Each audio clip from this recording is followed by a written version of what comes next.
Samantala, Idol, milyong halaga ng infrastructure projects sa Manawag inilatag. Para sa detalye kasama natin, Idol Joanna De Vera. 104.7 IFM. Report!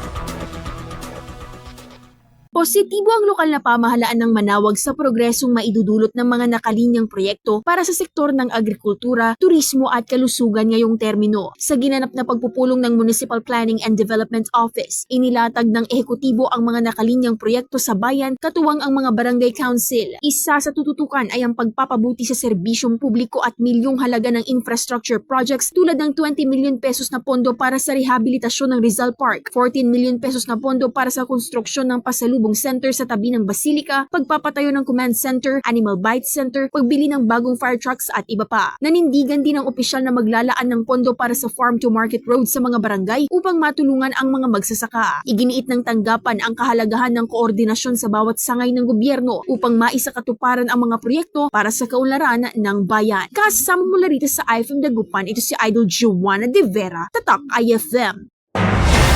IFM News. IFM News. IFM.